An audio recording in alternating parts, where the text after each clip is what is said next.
ධර්ම ශ්‍රවණය කරන්න සූදානම් වෙන කාරුණික ගුණගරුක බෞද්ධ පින්නතුනි, අද ධර්ම දේශනාවට මාතෘකාවක් හැටියට මම තියාගන්න කල්පනා කළේ මේ ලෝකේ තියෙන අමාරුම දේ මොකක්ද කියලා ඇහුවොත්, පින්නතුනි, මේ ලෝකේ කෙනෙකුට කරන්න තියෙන අමාරුම දේ බුදුන් සරණ යාම. ඔබ හිතනවද ඒක ඒ තරම් අමාරු දෙයක් කියලා? ඒක ඒ තරම්ම අමාරු නිසායි සඳහන් කළේ මේ ලෝකේ කරන්න තියෙන අමාරුම වැඩේ බුදුන් සරණ යාමයි කියලා. මොකද්ද බුදුන් සරණ යන්න ඒ තරම්ම තියෙන බාධාව? මොකද්ද බුදුන් සරණ යන්න ඒ තරම්ම තියෙන අසීරු බව? බුදුරජාණන් වහන්සේව පිළිගන්න තියෙන අපහසු බව. ඒකයි බුදුන් සරණ යන්න එච්චර අමාරුයි කියලා සඳහන් කළේ. අපේ පින්නතුන් හිතලා බලන්න, බුදුරජාණන් වහන්සේ දේශනා කරපු සෑම වචනයක්ම එකක්වත් අහක නොදා පිළිගන්න ඔබ සූදානම්ද කියලා හොඳට තමන්ගෙන් ආවර්ජනය කරලා බලන්න. එකදු වචනයක් අහක නොදා පිළිගන්න මම සූදානම්ද? ඊළඟට බුදුරජාණන් වහන්සේගේ කායික ශක්තිය, ධාන ශක්තිය, පියවි ශක්තිය, ඥාන ශක්තිය, 이르දි ශක්තිය, මේ ආදී හැකියාවන් පිළිගන්න, විශ්වාස කරන්න ඔබට පුළුවන්ද කියන කාරණාව හිතලා බලන්න. ඉතින් ඒ කාරණාව පිළිගන්න, විශ්වාස කරන්නත් අපි යම් ප්‍රමාණයක් හරි ඒ කරුණු පින්නතුනේ දැනගෙන ඉන්න එපෙයි. එහෙම කරුණු දැනගන්න නම් අපි මොකද්ද කරන්න ඕනේ අද? වැඩි වැඩියෙන් බණ අහන්න ඕනේ. එහෙම නැත්නම් නිවැරදිව ත්‍රිපිටකය පරිහරණය කරන්න ඕනේ. ඉතින් අපේ බොහෝ දෙනා අතින් ත්‍රිපිටකය පරිහරණය නොකරන බව බොහොම පැහැදිලිව දන්නවා. ඒක ඔබත් දන්නවා. සමහරවිට ඔබ අතිනුත් කෙරෙන්නේ නැති බව දන්නවා. ජීවිතේ මේ වෙනකොට කොයිතරම් වයසකට ආවද?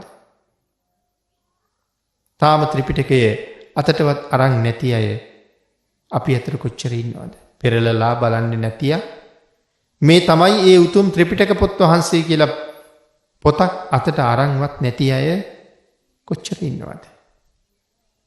ත්‍රිපිටක පොතක් අල්ලලාවත් නැතුව මරණයටපත් වෙන කොච්චර පිරිසක් බෞද්ධයන් කියන අය අතර ඉන්නවද? ඉතින් එක්ක පොතපත පරිහරණය කරන්න ඕනේ නිවැරදිව. එහෙම නැත්නම් ධර්ම ශ්‍රවණය කරන්න ඕනේ නිවැරදිව. ඒ කාරණාවන්ගෙන් තමයි බුදුරජාණන් වහන්සේව හඳුනගන්න පුළුවන් වෙන්නේ. නමුත් අපිට කායික ශක්තිය පිළිබඳව සැක උපදිනවා. අපිට ඥාන ශක්තිය පිළිබඳව සැක උපදිනවා. පියවි කායික ශක්තිය මිනිස්සු කෝටි 10000ක් කියලා කිව්වොත් ඔබ හිතන්න ඔබට එක හිතින් පිළිගන්න පුළුවන්ද කියලා? බුදුරජාණන් වහන්සේගේ පියවි කායික ශක්තිය මිනිස්සු කෝටි 10000ක ශක්තිය. මේ ශක්තියට කියන්නේ මහා නාරායන සංඝාත බලය කියලා. ඒක 이르දිමය ශක්තිය නෙමෙයි. අවශ්‍ය වුණොත් සක්වලවල් කෝටි ලක්ෂයකට ඇහෙන්න බුදුරජාණන් වහන්සේට කතා කරන්න පුළුවන්. සක්වලවල් කෝටි ලක්ෂයක්. සක්වලක් කියන්නේ කොච්චර ප්‍රමාණයක්ද? ලෝක 31ක්. බ්‍රහ්ම ලෝක රූප අරූප වශයෙන් 20ක්. දිව්‍ය ලෝක 6ක්. අපායවල 4ක්. මනුස්ස ලෝක 1ක්. මෙන්න මේ කට්ටලයට කියනවා සක්වලක්. මේ සක්වලට පායන්නේ එක ඉරයි. මේ සක්වලට පායන්නේ එක හඳයි. එතකොට මේ වාගේ සක්වලවල් මේ විශ්වයේ කොච්චර තියෙනවද? එමෙත 31 තල කියලා අපි කියන්නේ. 31 තල ලෝකේ මේ විශ්වයේ කොච්චරද? සීමාවක් නැහැ. නිමක් නැහැ. නිමක් නැති සක්වලවල් අතර ලෞතර බුදුරජාණන් වහන්සේ නම ආඥා ශේෂ්ත්‍රයේ පතුරවනවා සක්වලවල් කෝටි ලක්ෂයකට. අවශ්‍ය නම් එයින් එහාට පතුරවන්නත් බුදුරජාණන් වහන්සේට පුළුවන්. නමුත් සාමාන්‍යයෙන් සක්වලවල් කෝටි ලක්ෂය එක බුදුරජාණන් වහන්සේ නමකගේ බුද්ධ රාජ්‍ය කියලා හඳුන්වන්නේ. ඒ වගේම තමයි අවශ්‍ය නම් මේ සක්වලවල් කෝටි ලක්ෂයටම ඇහෙන්න බුදුරජාණන් වහන්සේට ධර්ම දේශනා කරන්නත් පුළුවන්. එතකොට දැන් මෙච්චර සක්වලවල් ගැන කතා කරාම අපි දන්න සක්වලවල් තව කීයක් තියෙනවද? ධර්මයෙන් ඇහුවා මිසක් අපි දන්න සක්වලවල් වෙන එකක්වත් නැහැ. තව කවුරුවත් එහෙම තැනක් හොයලත් නැහැ. කිසිම විද්‍යාවකින් කිසිම සොයා බැලීමකින් තවත් මනුස්ස ලෝකයක් හෙව්වා කියලා මේ වෙනකන් කාටවත් කියලා තියෙනවද? තවත් සූර්යය තවත් චන්ද්‍රයෙක් හම්බුණා කියලා කිව්වොත් තවත් සක්වලක් හම්බුණා කියන එකයි. නමුත් මේ මනුස්ස තලයේ හැර තවම කිසිම පරීක්ෂණයකින් ඔප්පුුණේ නෑනේ තවත් මනුස්ස ලෝකයක් හම්බුණා කියලා. නමුත් කොච්චර ගවේෂණ කරනවද? කොච්චර තරණය කිරීම කරනවද? නමුත් කොහෙවත් හම්බ වෙලා නැහැ. ඒ කියන්නේ එහෙම තවත් සක්වලක් නැහැ කියන එකද? තියෙනවා. නිමක් නැතුව තියෙනවා. අපිට මං සඳහන් කරන්න හැදුවේ මේ බොහෝ සතපුම් කෝටි ප්‍රකෝටි ගණන් ඔය ඊරා ළඟට හඳ ළඟට ගියා කියලාත් කියනවා. තවත් නොයෙක් ග්‍රහ වස්තු ළඟට ගියා කියලාත් කියනවා. ඔය කොහෙන්වත් මේ කියන සක්වල තව හම්බුන්නේ නැහැ වෙනත් එකක්. එතකොට එහෙනම් තවත් සක්වලක් කොහෙද ඇත්තට මැත්තේ? නමුත් හිතන්න අපිට ජීවිත කාලෙම තවත් සක්වලක් හොයන්නත් බැරි වුණා. ඒ වුණාට ලෞතර බුදුරජාණන් වහන්සේ එවන් සක්වලවල් කෝටි ලක්ෂයකට ඇහෙන්න ධර්ම දේශනා කරනවා කියලා කියහම ඒ තරම් ඈතට ඇහෙන්න කතා කරන්න පුළුවන්ද කියලා සැකයක් නැද්ද? නමුත් එහෙම සැක නූපදින්න ඕනේ. ඒක භාග්‍යතුන් වහන්සේගේ හැකියාව. සමහර සූත්‍ර රතන සූත්‍රය ආදී සූත්‍ර ධම්මචක්කප්පවත්තන සූත්‍රය ආදී සූත්‍ර මේ සක්වලවල් කෝටි ලක්ෂයට වැහෙන්න දේශනා කරපු දේශනාව. අවශ්‍ය නම් එතනින් එහාටත් දේශනා කරන්න පුළුවන්. ඥාන ශක්තිය ධර්මයේම සඳහන් කළේ බුදුරජාණන් වහන්සේගේ ඥානයේ කොපමණද? විශ්වයේ පමණයි කියලා. මේ විශ්වයේ කොපමණද? භාග්‍යතුන් වහන්සේගේ ඥානයේ පමණයි කියලා. කී දෙනෙකුට විමතියක් නැතුව එක හිතින් පිළිගන්න පුළුවන්ද? මේ ඊටාව කුඩා කාරණා කීපයක් සිහිපත් කළේ. අපි අපෙන් අහන්න ඕනේ සැක නැතුව ඔබට පිළිගන්න පුළුවන්ද මේක? නෑ මට සැක නෑ. පුරාපු පාරමිතාවේ හැටියට කරපු කැපකිරීම වල හැටියට ලබාගත් සර්වඥතා ඥානී ප්‍රබලත්වයට අනුව මෙවන් සක්වලවල් කෝටි ලක්ෂ ගණන් වලට ආමන්ත්‍රණය කරන්න උන්වහන්සේට තියෙන හැකියාව මට සැක උපදවන්න හේතුවක් නෙමෙයි. එහෙම හිතලා ශ්‍රද්ධාවෙන්ම යමෙකුට බුදුරජාණන් වහන්සේ පිළිගන්න පුළුවන් නම් එදාට තමයි මට බුදුන් සරණ යන්න පුළුවන් වෙන දවස. ආන් ඒකයි මම සඳහන් කළේ මේ ලෝකේ අමාරුම වැඩි බුදුන් සරණ යෑමයි කියලා. පින්නතුනි අපේ බුදුරජාණන් වහන්සේ බොහොම විවේකීව වැඩ ඉන්න වෙලාවක පාවාරික කියන අඹ උයනේ වැඩ ඉන්න වෙලාවේ බුදුරජාණන් වහන්සේ මුණ ගැහෙන්න ගාමිණී කියලා තරුණ පුද්ගලයෙක් ආවා. ගාමිණී ජීවත් වෙන්නේ බටහිර ප්‍රදේශයේ කියලා සඳහන් කරනවා. ගාමිණී මහා ප්‍රඥාවන්තයි. ඒ ගමේ ඉන්න ප්‍රධානියෙක්.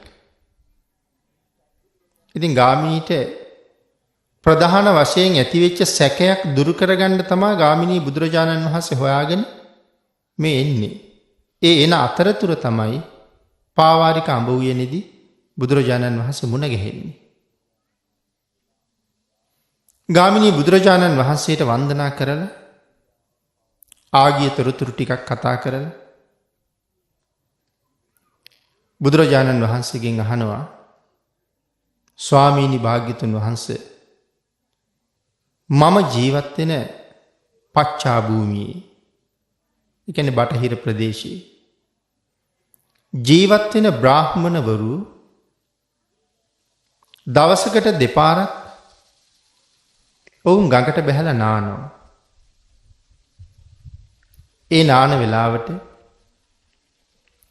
දියසෙවල් උපුල් මල් නෙළුම් මල් මේ ආදී දේවල් වලින් මාල හදලා ගෙලේ පැලඳගෙන තමයි ඒ අය නාන්නේ.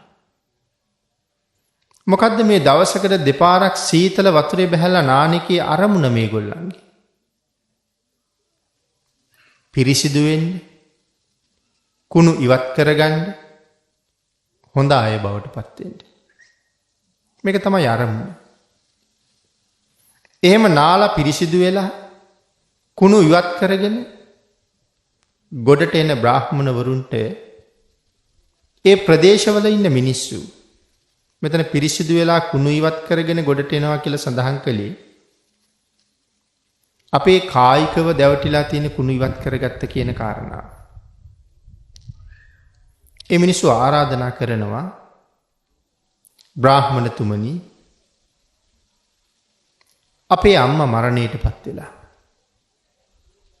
තව අය කියනවා අපේ තාත්තා මරණයටපත් වෙලා. තව පිරිසක් කියනවා අපේ ඥාතීන් මරණයටපත් වෙලා. අම්මා තාත්තා දෙන්නම මරණයටපත් වෙලා. මේ අයට සුගතියට යන්න මඟ හදලා දෙන්න. බඹලව උපදින්න මඟ පාදන්න කියලා.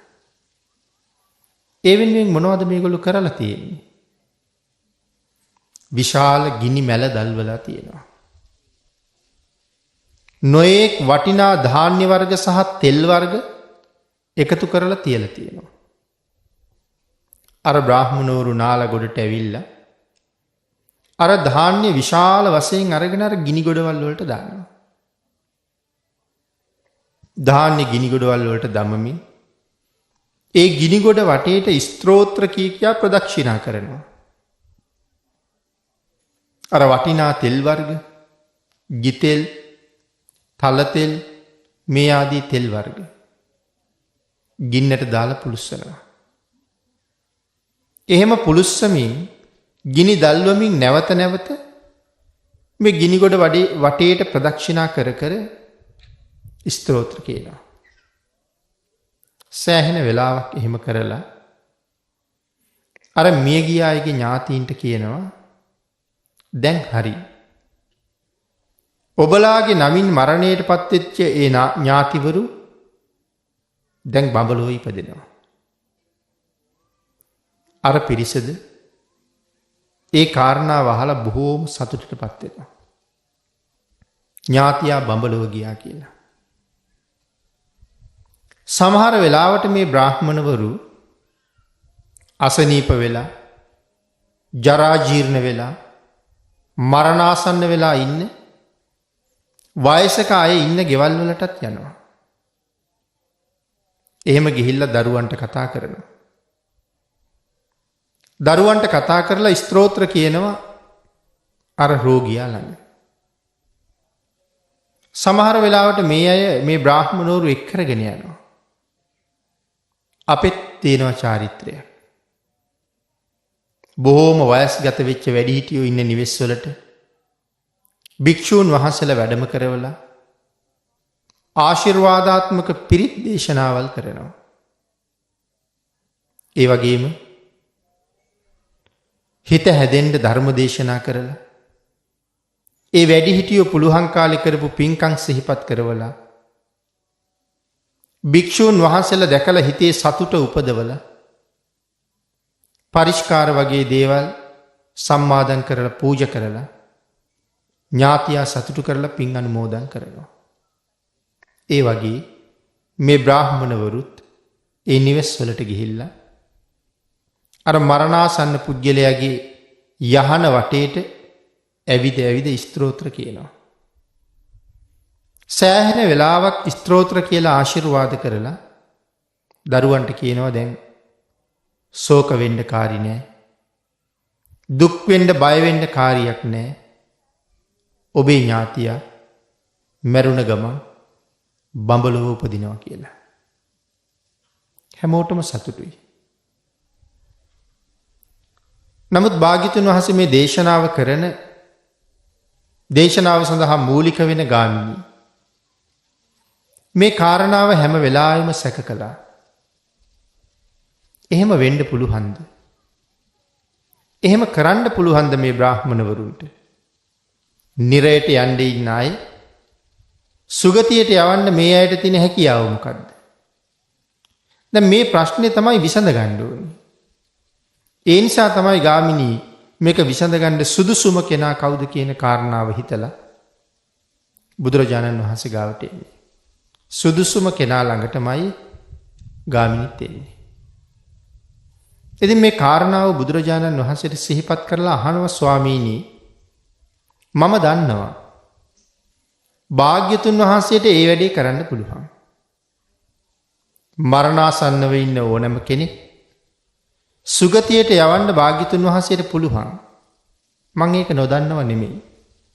නමුත් මම අහන්නේ භාග්‍යතුන් වහන්සේට කරන්න පුළුවන් ඒ වැඩේ මේ බ්‍රාහ්මණවරුන්ටත් කරන්න පුළුවන්ද කියලා. ඒ කියන්නේ පින්නතුනේ භාග්‍යතුන් වහන්සේට පුළුවන්ද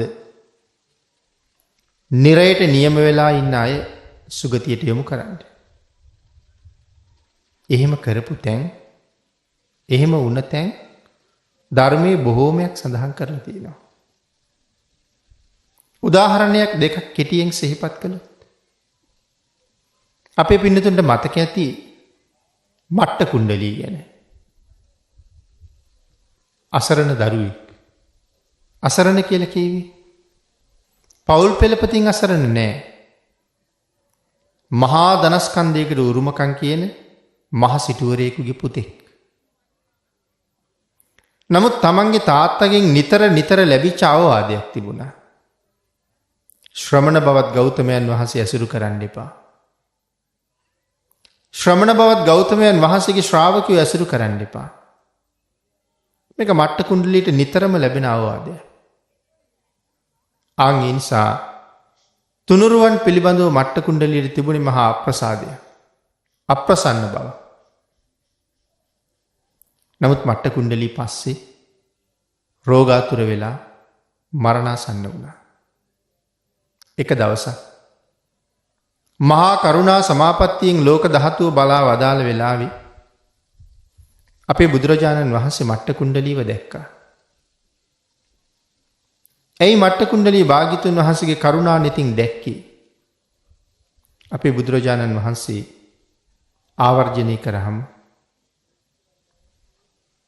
භාග්‍යතුන් වහන්සේ දැක්කොත් මේ වෙලාවේ බුද්ධාලම්බන ප්‍රීතිය හිතේ උපදින නිසා මට්ට කුණ්ඩලීට සුගතියේ උපදින්න පුළුවන්. මොකද එහෙම නැති වුණොත් මට්ට කුණ්ඩලී මරණයට පත් වෙලා නිරේ තමයි උපදින්න නියම වෙලා තියෙන්නේ. හැබැයි භාග්‍යතුන් වහන්සේ දැක්කොත් සුගතියේ උපදිනවා. ඒ කාරණාව විතරක් නෙමෙයි පින්නතුනි, මේ කාරණාව පදනම් කරගෙන මට්ට කුණ්ඩලීගේ තාත්තා අදින්න පුබ්බක බ්‍රාහ්මණයා ප්‍රධානව තවත් 84000ක් ධර්මාවබෝධය ලැබෙනවා. විශාල පිරිසකට මහ යහපතක් සැලසවීමේ අවස්ථාවක් තමයි උදා වෙලා තියෙන්නේ. එවන් අවස්ථානම් භාග්‍යතුන් වහන්සේ කෙසේවත් අතහර ගන්නේ නැහැ. ඒ නිසාම තීරණය කළා මට්ට කුණ්ඩලීට පිහිට වෙන්න ඕන කියලා. මට්ට කුණ්ඩලීගේ නිවස තියෙන පැත්තෙන් අපේ බුදුරජාණන් වහන්සේ දා භික්ෂූන් වහන්සේලා පෙරටු කරගෙන පිණ්ඩපාතේ වැඩියා. මට්ට කුණ්ඩලීගේ නිවසට ඇතුල් වෙන හැරෙන තැන බුදුරජාණන් වහන්සේ නතර වෙලා පිල්කඩක් උඩ අසරණ වෙලා ඉන්න මට්ට කුණ්ඩලීව දැක්කා. මට්ට කුණ්ඩලී දිහා බලලා භාග්‍යතුන් වහන්සේ මට්ට කුණ්ඩලීට අනුකම්පා කළා. නිරන්තරයෙන් ශරීරයෙන් විහිදෙන බුද්ධ රශ්මි ධාරාවන් මට්ට කුණ්ඩලීගේ ශරීරයේ පුරා දැවටෙන්න පටන් ගත්තා. සුවිශේෂී වූ මේ ආලෝක කදම්බය මොකක්ද? මේ ආලෝක කදම්බය කොහෙන්ද? මට්ට කුණ්ඩලී අමාරුවෙන් නමුත් ආලෝකයේ එන පැත්ත බලන් උත්සාහ කළා. මට්ට කුණ්ඩලීට දකින්න ලැබුණේ හිරුට වඩා තේජස් ඇති, සඳුට වඩා සෞම්‍ය ගුණයෙන් යුක්ත, ලෝකයේ සියලුම මහාන බමුණන්ට වඩා සීල තේජසින් උසස්, ස්වර්ණ වර්ණ වූ බුද්ධ කයෙන් යුක්ත, ෂඩ්වර්ණ බුද්ධ රශ්මි මාලාවන් විහිදෙන, දෙතිස් මහා පුරුෂ ලක්ෂණයන්ගෙන් සෝභමාන වෙච්ච ලෞතුරා බුදුරජාණන් වහන්සේ තමන් දිහා බලාගෙන ඉන්න බව. මට්ට කුණ්ඩලීගේ හිතේ ඉපදුන ශ්‍රද්ධාව, බුද්ධාලම්බන ප්‍රීතිය මට්ට කුණ්ඩලීට තවත් දෑත එකතු කරලා වඳින්න නැතුව නම් ඉන්න බැරුව ගියා. නමුත් කායික වේදනාව ඊටාම බලවත්.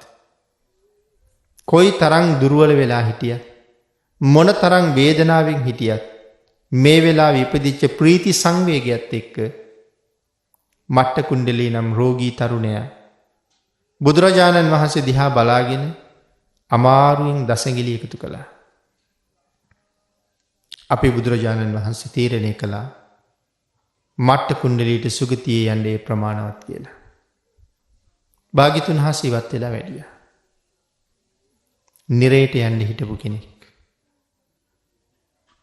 බුද්ධාලම්බන ප්‍රීතිය ඇති කරලා, හිතේ ප්‍රසන්න බව ඇති කරලා, චිත්ත ප්‍රීතියෙන් පෝෂණය කරලා ඔහු සුගතියට යොමු කළා. තවත් එක අවස්ථාවක් සවැත් නුවර ජීවත් වෙච්ච ඊටාම මහලු සැඬොල් කාන්තාවක් භාග්‍යතුන් වහන්සේ දවසක් දැක්කා. ඒ කාන්තාවත් එදාම මරණයට පත් වෙලා දුගතියේ උපදින්නයි නියමිත. භාග්‍යතුන් වහන්සේගේ කරුණාව ඇය කෙරෙහිත් යොමු වුණා. පිනතින එතකොට මරණයට පත් වෙන සියලු දෙනා කෙරෙහිම භාග්‍යතුන් වහන්සේ කරුණාව යොමු කළේ නැද්ද? සියලු දෙනා කෙරෙහිම කරුණාව භාග්‍යතුන් වහන්සේ යොමු කරලා තියෙන්නේ. එදා හිටපු අය ගැන විතරද? අපි ගැන කරුණාව යොමු වෙලා නැද්ද? භාග්‍යතුන් වහන්සේ අපිට කරුණාව යොමු කරපු තැන තමයි මේ උතුම් පින්බීම. ඊට කලින් සකල ලෝක සත්වයා කෙරෙහිම කරුණාව යොමු කරලා තිබුණා. මහත් අනුකම්පාවෙන් තමයි භාග්‍යතුන් වහන්සේ මේ රටට භාග්‍යතුන් වහන්සේගේ ධර්මයේ ලැබිය යුතුයි, මේ රටේ ස්ථාපිත විය යුතුයි, ඒ ධර්මයේ চিරාත් කාලයක් සුරක්ෂිත විය යුතුයි. මෙවන් වූ මහතෙරවරු මගේ ශාසනය බබළුවනවා කියලා අදිෂ්ඨාන කරලා තිබුණේ. ඒ ශාසනය බබලවන මහතෙරවරුන්ගෙන් එක සුවිශේෂී මහතෙර නමක් තමයි දහම් පණිවිඩය අරගෙන මේ පින්බිමට වැඩි. ඒ භාග්‍යතුන් වහන්සේගේ විශේෂ අදිෂ්ඨානයේ කොටසක් සම්පූර්ණ කරන්නයි කියලා මම මුලින් සිහිපත් කළා. ඒ ඔබ අප කෙරෙහි යොමු කරපු කරුණාවේ තවත් ආකාරයක්. භාග්‍යතුන් වහන්සේ යම් කෙනෙක් හොයාගෙන වැඩිය නම් මං හිතන්නේ මේ ජීවිතයේ කිසියම් හේතුවක් නිසා නිරේට යොමු වෙලා හිටියත් පෙර ජීවිතයේ මහා කුසල් රැස් කරගත්ත අය. මොකක් හරි බලවත් අකුසල කර්මයක් හේතු වීමෙන් තමයි නිරේට යොමු වෙලා ඇත්තේ. නමුත් පෙරපින් තියෙනවා. එහෙම නැත්තම් ලෞතර බුදුරජාණන් වහන්සේ වගේ කෝටි ලක්ෂයක් සක්වලක අධිපතියෙක් දෙවියන් බඹුන් මරුන් සහිත ලෝකේ ප්‍රධාන මහා පුරුෂයන් වහන්සේ තවත් කෙනෙක් හොයාගෙන වෙනමම ඔහු වෙනුවෙන්ම වැඩම කරනවා කියන කාරණාව අපට විස්තර කරන්න තේරෙන්නේ නැහැ. ඒ තරම් පුණ්‍යවන්තයෝ. කෙසේ වෙතත් සැඬොල් කාන්තාව හොයාගෙන වැඩියා. ඒ කාන්තාවත් කොළපතක් අතේ තියාගෙන හිඟමනේ යන්න මගට බැහැලා. බුදුරජාණන් වහන්සේ වඩිනවා දැකලා ඇය පාරෙන් ඈත් වුණා. නමුත් භාග්‍යතුන් වහන්සේ පාරෙන් ඉවත් වෙලා ඇයට ගමන් කරන්න අපහසු වෙන විදිහට පාර මැද භාග්‍යතුන් වහන්සේ නතර වුණා. ඒ නිසා ඇය ඉවත් වෙලා බලාගෙන හිටියා. මහමුගලන් මහරහතන් වහන්සේ ඒ කාන්තාවට කතා කරලා කියනවා මේ ලෞතර බුදුරජාණන් වහන්සේ ඔබට පිහිට වීම සඳහාම වැඩම කළා. වන්දනා කරගන්න කියලා. චිත්ත ප්‍රීතියෙන් සැඬොලිය කොළපත පසෙක තියලා හැරමිටිය පසෙක තියලා බුදුරජාණන් වහන්සේ ළඟ දන ගහලා වන්දනා කළා. වන්දනා කරලා නැගිටලා බුදුරජාණන් වහන්සේ දිහා බලාගෙන අසීමිත ගෞරවයෙන් ප්‍රීතියෙන් එහෙම්මම හිටගෙන හිටියා. භාග්‍යතුන් වහන්සේ භික්ෂු සංඝයාත් එක්ක වැඩම කළා. ඒ මොහොතක් යනකොට එළදෙනක් ඇනලා ඒ මහලු කාන්තාව ඊතරම මරලා දැම්මා. හිතේ තිබිච්ච ප්‍රීති සංවේගයත් එක්ක ඇයත් ඉපදුනේ දෙව්ලොව කියලා සඳහන් කරනවා. ඉතින් මේ වාගේ නිරයට යන්න හිටපු අය සුගතියට යවන්න භාග්‍යතුන් වහන්සේට තිබුණේ පුදුම හැකියාවක්. අදත් අපටත් හැබෑම ශ්‍රද්ධාවෙන් බුදුරජාණන් වහන්සේ ජීවමානයි කියන චේතනාවෙන් බුදුරජාණන් වහන්සේට වන්දනා කරන්න පුළුවන් වුණොත් ඒ කුසලයේ අල්ප මාත්‍රයක්වත් අඩු නැතුව අපිටත් ලැබෙන බව අපේ ධර්මයේම මනාව පැහැදිලි කරලා තියෙනවා. ඉතින් ගාමිණී සඳහන් කරනවා භාග්‍යතුන් වහන්සේට නම් පුළුවන් නිරයට යන්න ඉන්න අය සුගතියට යොමු කරන්න. නමුත් මගේ ප්‍රශ්නය මේ බ්‍රාහ්මණයන්ටත් එහෙම කරන්න පුළුවන්ද කියන එක. ආන් ඒ වෙලාවේ අපේ බුදුරජාණන් වහන්සේ ගාමිණීට කතා කරලා කියනවා ගාමිණී ඔබ මගෙන් ප්‍රශ්නයක් ඇහුවා. මම දැන් ඔබෙන් ප්‍රශ්නයක් අහනවා. කල්පනා කරලා බලලා ඔබට පුළුවන් විදිහට මගේ පැනේට පිළිතුරක් දෙන්න කියලා. මොකද්ද භාග්‍යතුන් වහන්සේ අහන්න ඇති ප්‍රශ්නේ? භාග්‍යතුන් වහන්සේ අහනවා ගාමිණී මේ ලෝකේ ජීවත් වෙන කාලේ යම් කෙනෙක් ප්‍රාණඝාතයෙන් යුක්තද? අදත්තා දානයෙන් යුක්තද? කාම මිත්‍යාචාරයෙන් මුසාවාදයෙන් යුක්තද? පරුෂ වචනේ පිසුණු වචනේ සම්පප්‍රලාපයෙන් යුක්තද? අවිද්‍යාවෙන් ව්‍යාපාදයෙන් මිත්‍යා දෘෂ්ටියෙන් යුක්තද? ගාමිණී මෙවන් වූ දසකුසලයන්ගෙන් යමෙක් යුක්තයි නම් ඒ පුද්ගලයාට සුගතිය යන්න පුළුවන්ද කියලා ඇහුවා. ගාමිණී ටිකක් කල්පනා කළා. ගාමිණී කියනවා නෝහේතං බන්ති. නෑ ස්වාමීනි.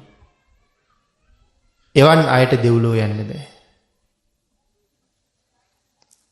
අපෙන් ওই ප්‍රශ්නේ අද ඇහුවොත් අපිත් කියනව නේද ස්වාමීනි එවන් අයට දෙව්ලොව යන්න බෑ කියලා. හැබැයි අපි කියන්නේ මේ කරුණ ධර්මයෙන් අහලා ඉගෙනගෙන තියෙන නිසා. නමුත් ගාමිණීගෙන් භාග්‍යවතුන් වහන්සේ මේ ප්‍රශ්නය අහන්නේ මුලින්ම. මුලින්ම අහන වෙලාවේ එහෙම කරන අයට සුගතියේ යන්න බෑ ස්වාමීනි කියලා කියන්නේ පුදුම ප්‍රඥාවක් තියෙන්න ඕනේ. පුදුම අවබෝධයක් තියෙන්න ඕනේ. ගාමිණී සඳහන් කළා ස්වාමීනි එහෙම අයට දෙව්ලොව යන්න බෑ. අපේ බුදුරජාණන් වහන්සේ ගාමිණීට දේශනා කළා ගාමිණී පිරිසක් මහා කළු ගලක් රෝල් කරගෙන ගිහිල්ලා වතුරකට දානවා. වතුරට කළු ගල පෙරලලා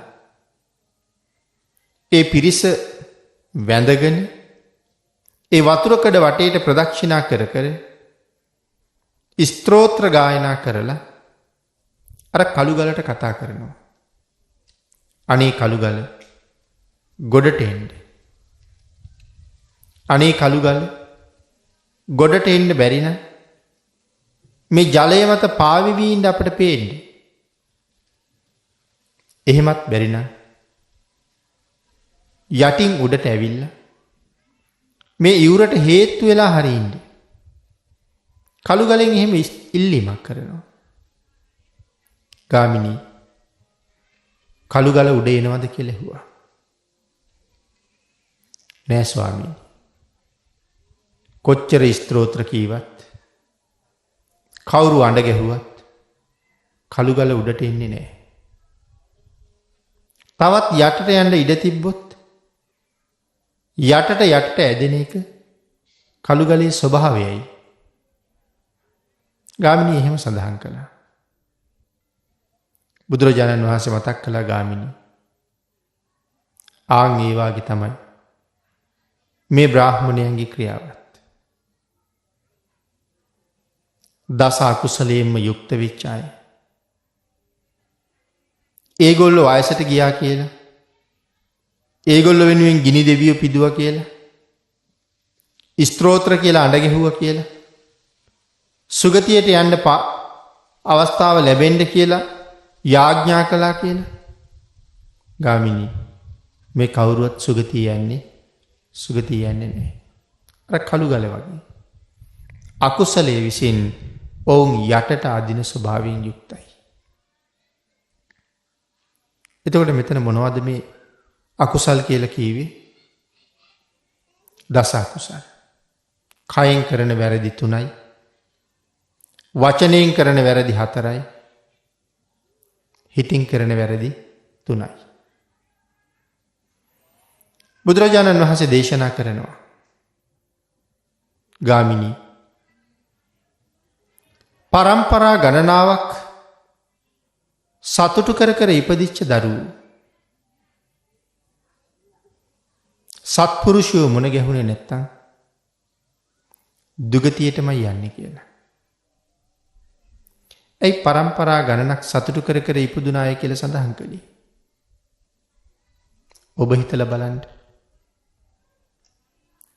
ඔබ අම්මා කෙනෙක් වෙන්න හිතපු සූදානම් වුණ වෙලාවේ ඔබ තාත්තා කෙනෙක් වෙන්න සූදානම් වෙච්ච වෙලාවේ ඔබට කොච්චර සතුටක් ඇති වුණාද කියලා. ඒ සතුට කී දෙනෙක් ළඟ ප්‍රකාශ කළාද කියලා. මුලින්ම අඹුසැමි දෙපළට සතුටක් ඇති වුණා. ඊට පස්සේ අම්මා වෙන්න බලාපොරොත්තුවෙන් ඉන්න කෙනා තමන්ගේ අම්මට තමන්ගේ තාත්තට තමන්ගේ සහෝදර සහෝදරියන්ට ඒ වගේම කිරියම්මට කිරියත්තට පවුලේ ඥාතීන් හැමෝටම දැනුවත් කළා මමත් අම්මා කෙනෙක් වෙනවා කියලා. එතකොට ඇගේ ස්වාමියා ඔහුගේ දෙමව්පියන්ට ඔහුගේ පවුලේ අයට අම්මගේ අම්මට තාත්තගේ අම්මට මේ වගේ තමන්ගේ පරම්පරාවේ අයටත් දැනුවත් කළා මමත් නොබෝ දවසක තාත්තා කෙනෙක් වෙනවා කියලා. එතකොට මවගේ පාර්ශවයේ අයත් පියාගේ පාර්ශවයේ අයත් බොහොම සතුටින් ඉන්නේ. අපේ දුවත් අම්මා කෙනෙක්, අපේ පුතත් තාත්තා කෙනෙක්. දැන් හැමෝගෙම සතුට තියෙන්නේ දැන් මේ දරුවා බිහි වෙනකන්. සුදුසු කල්යල් ගෙවලා හැමෝගෙම බලාපොරොත්තු ප්‍රාර්ථනාවන් එක්ක ඒ දරුවා මේ ලෝකෙට ඉපදෙනවා. ආන් ඒකයි සඳහන් කළේ පරම්පරා ගණනාවක් සතුටු කරවමින් මේ ලෝකෙට ඉපදිච්ච අය. ඒ අයට සත්පුරුෂයෝ මුණ ගැහුණේ නැත්තම් ඒ අයත් නිරේට තමයි කියලා. මනුස්ස ලෝකෙ කෙනෙක් උපදිනවා කියලා කියන්නේ සසර කරගත්ත අසීමාන්තික පුණ්‍ය විපාකයක ප්‍රතිඵලයක්.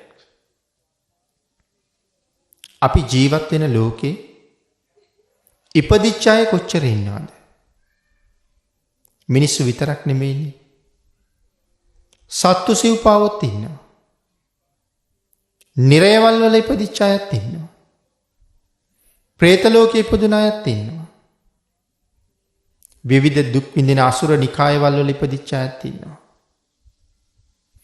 ඒ වගේම මිනිස්සුත් ඉන්නවා. එතකොට මනුස්ස ජීවිත අරගෙන ආපු අය ඒ අයට പ്രേතයින් විඳින දුක නැහැ. තිරිසන්නු විඳින දුක නැහැ. නිරිසත්තු විඳින දුක නැහැනේ කොහොමත් මනුලෝ ඉපදිච්ච නිසා. මිනිස්සුන්ටත් දුකක් තියෙනවා.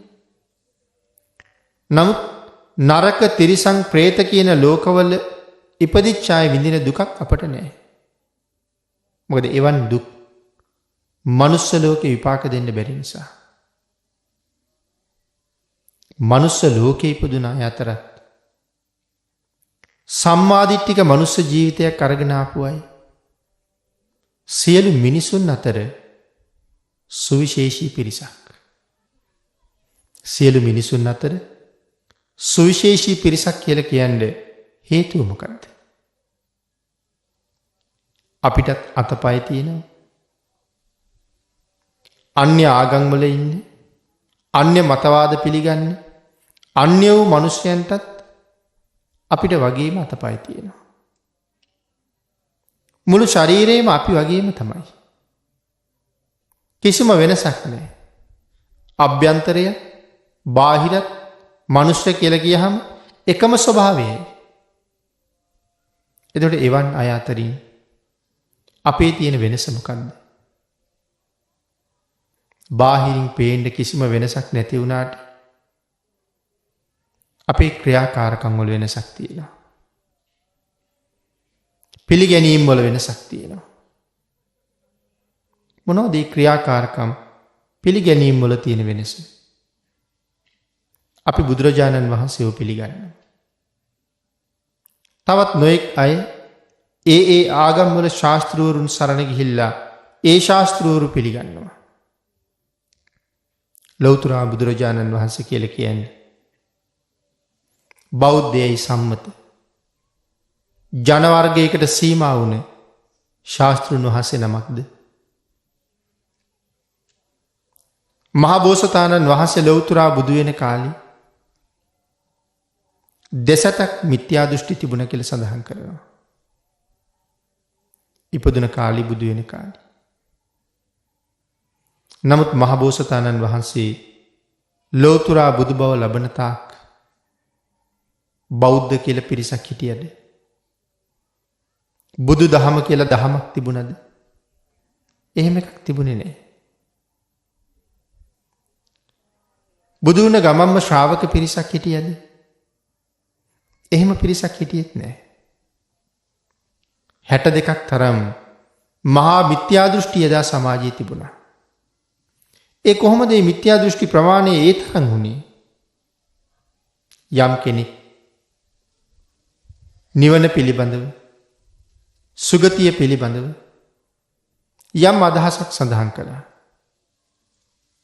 ඔවුන් බලාපොරොත්තු වෙන ඒ ස්වර්ගයට යන්න මේ විදිහට කටයුතු කළ යුතුයි කියලා මගක් පෙන්වුවා.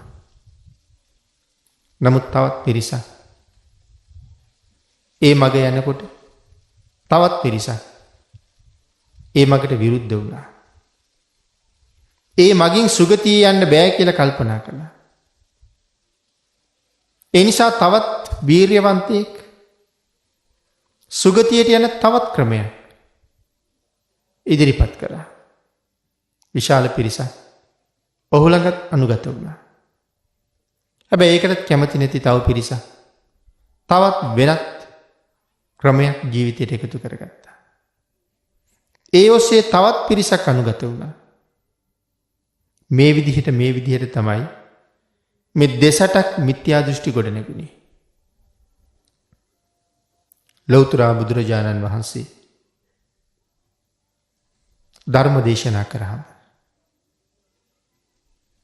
මංගල ධර්ම දේශනාව වෙලාවේ 18 කෝටියක් තරම් බ්‍රහ්ම රාජයෝ නිවන් අවබෝධ කළා. දෙවියන්ගේ ප්‍රමාණයේ සීමාවක් නැහැ. මිනිස්සුන්ගේ ප්‍රමාණය එක්කෙනයි. භාග්‍යවතුන් වහන්සේ ධර්මයේ දේශනා කරන්න පටන් ගත්ත තැන ඉඳලා භාග්‍යවතුන් වහන්සේගේ දේශනාව අහලා හැබැවින්ම මෙයයි හරි, මෙයයි නිවැරදි, මෙයයි සංසාරයෙන් මිදෙන ක්‍රමය කියලා යම් කෙනෙක් භාග්‍යවතුන් වහන්සේගේ දේශනාව පිළිගත්තා නම්, භාග්‍යවතුන් වහන්සේව සරණ ගියා නම්, ඔහු එදා ඉඳලා බෞද්ධ කියලා හැඳින්වනවා. ඒ බුදුන් සරණ ගියපු නිසා. බුදුන් සරණ ගියපු කෙනා භාග්‍යවතුන් වහන්සේගේ දේශනාව පිළිගන්න කෙනා.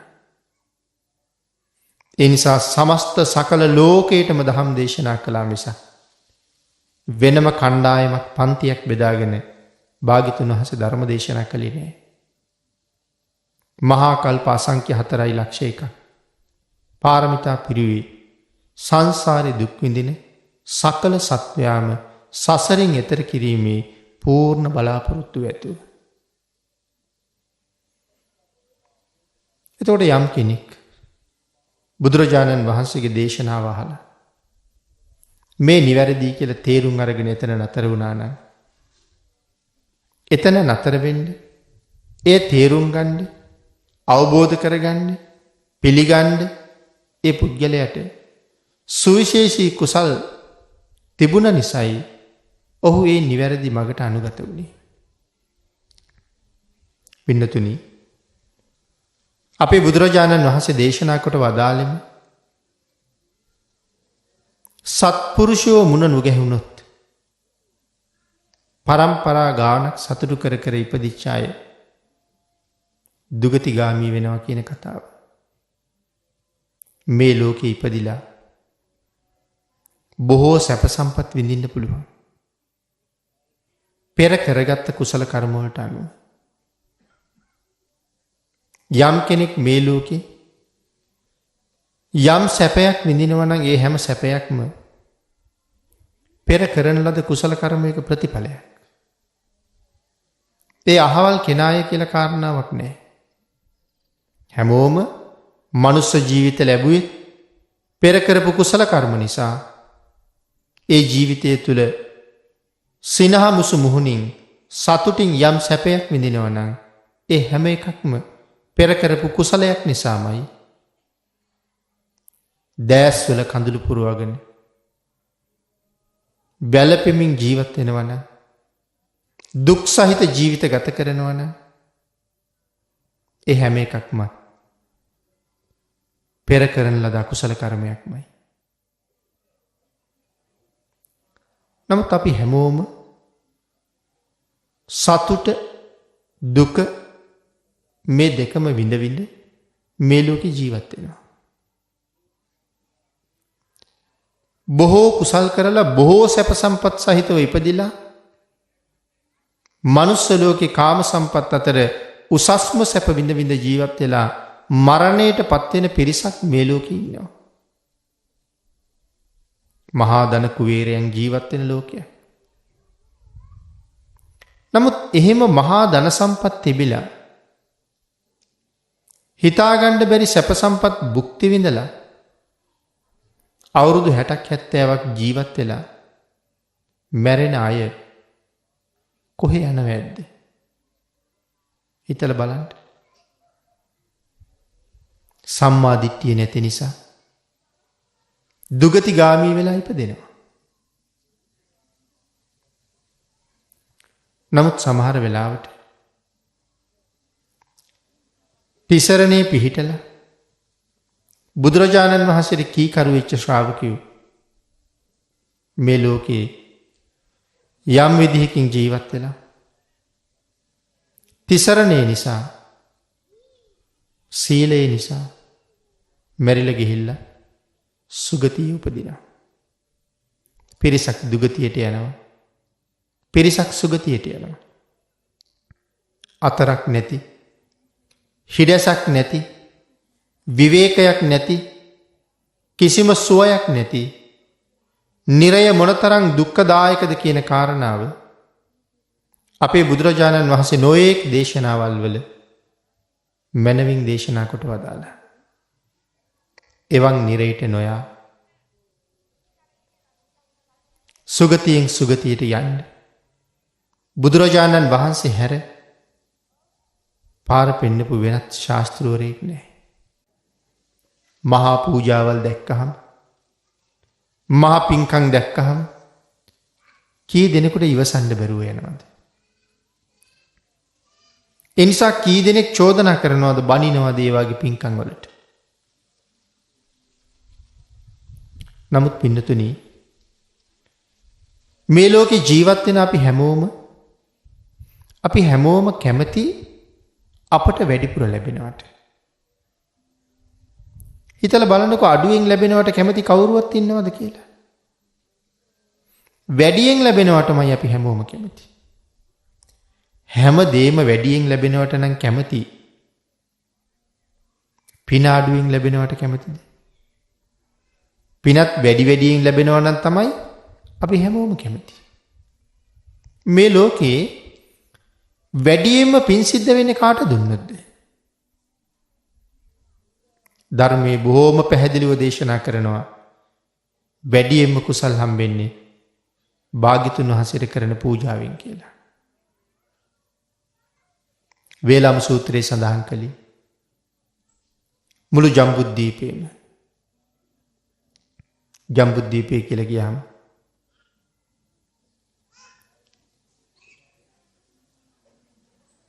දේශනාවන්ට අනුව ජම්බුද්දීපේ කොච්චර ලොකුද? සෝවියට් රුසියාව, පෘතුගාලය මේ තරම් විශාල භූමි භාගයක පැතිරිලා එන ප්‍රදේශයක් තමයි ජම්බුද්දීපේ කියලා කියන්නේ. සමහර වෙලාවට හුඟක් අය හිතන්නේ මේ දඹදිව කියලා කියහම ඒ ඉන්දියාවයි කියලා. නෑ, දඹදිව කියලා කියන්නේ ඉන්දියාවට විතරක් නෙමෙයි. මේ තරම් විශාල භූමි භාගයක්. මේ මුළු භූමියම බෙරහැක් වගේ සමතලා කරලා ආසනෙන් ආසනේ ගැටෙන්න ළඟින් ළඟ තියලා රහතන් වහන්සේලා පේලි 10ක්. සෝවාන් වහන්සේලා පේලි 10ක්. සකදාගාමීන් වහන්සේලා පේලි 5ක්. අනාගාමීන් වහන්සේලා පේලි 2කමාරක්. රහතන් වහන්සේලා පේලි 1කමාරක්. පසේ බුදුරජාණන් වහන්සේලා 1 පේලියක්. මෙහිම වඩා හිඳවලා ඒ සියලු දෙනා වහන්සේලාටම දන් දීලා ලෞතර බුදුරජාණන් වහන්සේට තනියම දන් දුන්නොත් භාග්‍යතුන් වහන්සේට කරන පූජාව අර සියලු දෙනා වහන්සේටම කරන පූජාවට වඩා 100,000 ගුණයෙන් ආනිසංස වෙයි. රතන සූත්‍ර අට කතාවෙත් මේ බවම පැහැදිලි කළා. ඒ නිසා මේ ලෝකේ මහත් වූ කුසල් ලබනවා නම් ඒ බුදුරජාණන් වහන්සේ උදෙසා කරන පූජාවෙන්මයි. නයිමස්මින් ලෝකයේ පරස්මින් වාපන. මේ ලෝකෙත් පරලෝකෙත් අන්‍ය ලෝකවලත් යම් කෙනෙක් මහත් ආනිසංස ලැබීම සඳහා පූජාවක් කරන්න කෙනෙක් හොයනවන. ඒ බුද්ධ ශ්‍රේෂ්ඨයන් වහන්සේම පමණයි. යොදුන් 100 ගණන් දහස් ගණන් දුරකතර ගෙවාගෙන ගිහිල්ල හරි ඒ මහා නරේන්ද්‍රයන් වහන්සේට කරන පූජාව කරගන්න වටිනවා. එන මහා කුසල් ලැබෙන්නෙම භාග්‍යතුන් වහන්සේට පූජා කිරීම තුලින්. සංඝ සතු දාණය අපේ ශාසනයේ මහානීය පින්කමක් හැටියටයි සඳහන් වෙන්නේ.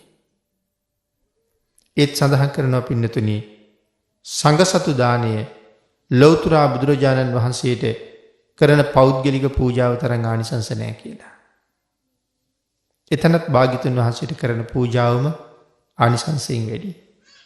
එනම් මේ සංසාරේ සතර අපායෙන් මිදෙන්න සුගතියෙන් සුගතියට ගිහිලා නිවනින් සැනසෙන්න බලාපොරොත්තු වෙන අපිට අවශ්‍ය වෙන්නේ මහ කුසල් නෙමේද? වැඩි කුසල් නෙමේද? එනම් මහා කුසල් බලාපොරොත්තු වෙන වැඩියෙන් ජීවිතයේ කුසල් එකතු කරගන්න කැමති හැම කෙනෙක්ම බුදුරජාණන් වහන්සේට පූජා පවත්වන්න කැමති නැද්ද? ඔය සමහර වෙලාවට බුදුරජාණන් වහන්සේ වෙනුවෙන් මහා මන්දිර ගොඩනගෙනවා. කෝටි ගණන් වටින පූජාවල් කෙරෙනවා. සමහර අය ඕන තරම් චෝදනා කරනවා. කණ්ඩ නැති අය රටක කොච්චර ඉන්නවද? ගෙවල් නැති අය රටක කොච්චර ඉන්නවද? ඉගෙන ගන්න පහසුකම් නැති දරුවෝ කොච්චර ඉන්නවද? බේත් හේත් නැති රෝගීන් කොච්චර ඉන්නවද? මේ වාගේ වැඩ කරනවට වඩා කෝටි ගණන් වියදම් කරලා වෙහෙර විහාර ඉදි කරනවට වඩා ඒ මුදල් මේ අය වෙනුවෙන් කැප කෙරුවා නම් වටින්නේ නැද්ද? එහෙම කතා කරන අය නැද්ද සමාජයේ? කොච්චර ඉන්නවද එහෙමයි? නමුත් ඒ කතා කරන අයට සංසාරයට කුසල් ඕන වෙච්චහම ඒගොල්ලෝ පොඩි ලාභයක් ලැබෙන තැනකින් මොනවා හරි හොයනවද? ලොකු ලාභයක් ලැබෙන තැනකටම යනවද? ඉතින් ලොකු ලාභයක් ලබන්න නම් යා යුත්තේ සිල්වතුන් ගුණවතුන් ළඟට. මේ විශ්වයේ ඉන්න සියලුම සිල්වතුන් අභිභවනය කළේ භාග්‍යතුන් වහන්සේ. සියලුම ගුණවතුන් අභිභවනය කළේ භාග්‍යතුන් වහන්සේ. එහෙමනම් සසර Tamanට මනා සාධාරණයක් කරගන්න බලාපොරොත්තු වෙන හැම කෙනෙක්ම ප්‍රඥාව ඇති කෙනෙක් මුලින්ම භාග්‍යතුන් වහන්සේගේ ඇවින් පටන් ගන්න. අනික් අයටත් උදව් කරන්න, උපකාර කරන්න, සලකන්න, දන් දෙන්න එපා කියලා නෙමෙයි මේ කියන්නේ. අපිට මහා ලොකු කුසලයක් අවශ්‍ය නම් යා යුත්තේ කොතනටද කියන කාරණාවයි සිහිපත් කළේ. තවත් ඉතින් පින් සිද්ධ වෙන හැටි දක්ින විභංගයේ භාග්‍යතුන් වහන්සේ නැවත පැහැදිලි කළා. තිරිසන් සතෙකුට දන් දෙන තැන ඉඳලා ඉහළට ගුණේ වැඩි වෙන්න කොච්චර කාලයකට ආනිසංස ලැබෙනවද කියන කාරණාව අපිට පැහැදිලි කරලා පෙන්නලා තියෙනවානේ. එහෙමනම් පින්නතුනි ලෞතර බුදුරජාණන් වහන්සේ පිළි අරගෙන භාග්‍යතුන් වහන්සේට කරන පූජාවද මේ තරම් ආනිසංස සහිතයි කියන කාරණාව බාර අරගෙන නිසකව බුදුරජාණන් වහන්සේ සරණ යන්න මොන තරම් අවබෝධයක් ගොඩනගා ගන්න වෙයිද? ඒකයි මම කීවේ බුදුරජාණන් වහන්සේ දේශනා කොට වදාළ එකදු වචනයක්වත් වැරදි නෑ. එකදු වචනයකවත් අඩුපාඩුවක් නෑ. කිසිදු වචනයක් තවත් කෙනෙකුට වෙනස් කරන්න දේශනා කරලා නෑ. බුදුරජාණන් වහන්සේ අවගේ අවබෝධයට තවත් පස්සේ මහරහතන් වහන්සේ නමකටවත් පසේ බුදුරජාණන් වහන්සේ නමකටවත් තවත් ලෞතර බුදුරජාණන් වහන්සේ නමකටවත් මෙන්න මේ කාරණාවේ මෙතන අඩුවක් තියෙනවා. ඒ නිසා ඌණ පූර්ණයක් කළ යුතුයි කියලා පුරවන්න, එකතු කරන්න, නිවැරදි කරන්න දෙයක් නැහැ. අපිට මේ දහම ඇතුලේ පරීක්ෂණ පවත්වන්න මොකවත් ඉතුරු කරලත් නැහැ. මහා කල්ප අසංඛ්‍ය 4,00,000ක් තිස්සේ ආර්ය පරිශ්‍රණය කරලා තියෙන්නේ. ඒ නිසා කිසි කෙනෙකුට ඇලපිල්ලක්වත් එකතු කරන්නත් බෑ. කිසි කෙනෙකුට ඇලපිල්ලක් පාපිල්ලක්වත් අයින් කරන්නත් බෑ. මනාව අවබෝධ කරලා මනාව දේශනා කරලා මනාව පනවලයි තියෙන්නේ. ආන්ගේ ධර්මයේ තුල යමක් දේශනා කරලා තියෙනවා නම් ඒ එසේම තමයි කියන කාරණාව නිවැරදිව ශ්‍රද්ධාවෙන් විශ්වාස කරන්න පුළුවන් කෙනෙකුට, පිළිගන්න පුළුවන් කෙනෙකුට බුදුන් සරණ යන්න පුළුවන්. මුළු ජීවිත කාලයේම බුද්ධ රතනයටත් ධර්ම රතනයටත් අනුවගත කරන්න ප්‍රතිඥා දීලා එදා ඉඳලා ඒ ප්‍රතිඥාව උල්ලංඝනය නොකර කටයුතු කරනවා නම් යම් කෙනෙක්, එවන් පිරිසකට තමයි භාග්‍යතුන් වහන්සේගේ ශ්‍රාවක කියලා කියන්නේ. භික්ෂු කියන ශ්‍රාවක පිරිස. උපාසක උපාසිකා කියලා කියන්නේ ඒත් භාග්‍යතුන් වහන්සේගේ වචනේ පිළිගන්න පිරිස. පින්නතනි භාග්‍යතුන් වහන්සේගේ වචනේ පිළිගන්නවා කියලා කීවට දේශනාවෙන් කොටසක් පිළි අරගෙන කොටසක් අත්හරිනවනම් කීකරු ශ්‍රාවකයෙක් වෙන්න පුළුවන්ද? මේ ප්‍රමාණය විතරක් මම කරනවා. හැබැයි මේ ප්‍රමාණය මට කරන්න බෑ කියලා හිතනවා නම් එතන කීකරු ශ්‍රාවක බවක් නැහැ. ගෙදර වුණා, පාසලේ වුණා, රැකියාව කරන තැන වුණා, කොතන වුණා අම්මගේ තාත්තගේ වේවා, ගුරුවරුන්ගේ වේවා, ප්‍රධානීන්ගේ වේවා වැඩි අවධානයක් දිනාගන්නේ හොඳට වැඩ කරන කෙනාටනේ. කීකරු දරුවට මව්පියෝ ආදරේ වැඩි. ගුරුවරයා කියලා දෙන දේ හරියටම කරන ශිෂ්‍යයාට ගුරුවරයාගේ සැලකිල්ල වැඩි. රැකියාව කරන තැන හරියට ඒ රැකියාව කරන කෙනාට ප්‍රධානීන්ගේ ගෞරවය වැඩි. ආන් ඒ වගේ තමයි බුදුරජාණන් වහන්සේ දේශනා කරපු මාර්ගයේ හරියට අනුගමනය කරන කෙනාට භාග්‍යතුන් වහන්සේගේ සරණ නොඅඩුව ලැබෙනවා. හැබැයි අපි තව එක කාරණාවක් මතක තියාගත යුතුයි. මේ ලෝකේ ජීවත් වෙන හුඟක් අය අසරණයි අසරණයි කියන වචනේ කියනවා. හැබැයිම අපි අසරණ වෙන්නේ මොන හේතුවක් නිසාද? ආහාර පාන හිගයි, නිවාස හිගයි, ඇඳුම් පැළඳුම් නැහැ. මේ දේවල් ඒ තරම් ලොකු අසරණ බවක් නෙමෙයි. ඒකත් එක්තරා අසරණකමක් තමයි. මේ ලෝකේ කෙනෙක් අසරණයි කියලා කියන්නේ කොහොමද එහෙනම්? කෙනෙක් අසරණ වෙන්නේ බුදුරජාණන් වහන්සේගේ සරණ නැති වෙච්ච තැන. එදාටයි අසරණ. ඒ නිසා අපි භාග්‍යතුන් වහන්සේගේ සරණ තියෙනවා නම් මේ ලෝකේ අසරණ නැහැ. ඔබට මතකද සුප්‍රබුද්ධ? සුප්‍රබුද්ධ කියන්නේ දිලින්දෙක්. සුප්‍රබුද්ධ කියන්නේ පිළිකුල් සහගත කුෂ්ඨ රෝගයකින් පෙළුණ කෙනෙක්. ළඟට එනවට කවුරුවක් කැමතිත් නැහැ. වාඩි වෙච්ච තැනක වාඩි වෙන්නවත් කෙනෙක් කැමති නැහැ. ඒ ශරීරයේ පුරාම කුෂ්ඨ. හැම වෙලාවෙම කසනවා. ශරීරයෙන් දිය ගලනවා. ඒ නිසා හැමෝම පිළිකුල්. ධර්ම ශ්‍රවණය කරන්න ගියහම මිනිස්සු අතරට නොයා පිටපැත්තේ ඉඳගෙන බණ අහන්නේ. ඇතුලේ ඉඳගෙන බණ අහපු සමහරුන්ට සතර අපායෙන් සදහටම මිදෙන්න බැරි වුණාට පිටපැත්තේ ඉඳලා බණ අහපු සුප්‍රබුද්ධ දවසක් සෝවාන් වුණා. තමන් සෝවාන් වුණ බව බුදුරජාණන් වහන්සේට කියාගන්න මේ දිලින්දට තියෙන පුදුම ආසාවක්. නමුත් පිරිස වැඩි අතරින් රිංගලා යන්න බෑ. තමන් ළඟට එනකොට හැමෝම පිළිකුල් කරනවා. පිරිස බුදුරජාණන් වහන්සේගෙන් ඉවත් වෙලා යනකම් සුප්‍රබුද්ධ පසෙකට වෙලා ඉන්නවා. සක්‍ර දේවේන්ද්‍ර කල්පනා කළා සුප්‍රබුද්ධයන් පරීක්ෂා කරන්න ඕනේ කියලා. සුප්‍රබුද්ධ ළඟට ඇවිල්ලා සක්‍ර දේවේන්ද්‍ර වේශයෙන්මයි එන්නේ. මහ බලගතු දෙවියෙක්. සුප්‍රබුද්ධට කතා කරලා කියනවා සුප්‍රබුද්ධ ඔබ දිලින්දෙක් බව මම දන්නවා. ඔබ ලෙඩෙක් බව මම දන්නවා. හැමෝම ඔබව ඒ රෝගය නිසා පිළිකුල් කරන බවත් මම දන්නවා. මට ඔබ සදහටම සුවපත් කරන්නත් පුළුවන්. ඔබව ධනයෙන් පුරවන්නත් මට පුළුවන්. ඔබට සියලු සැනසීම උදා කරලා දෙන්නත් මට පුළුවන්. ලෞකික සැනසීමක් උදා කරලා දෙන්න. ඇති තරම් ධනය දෙන්නම්.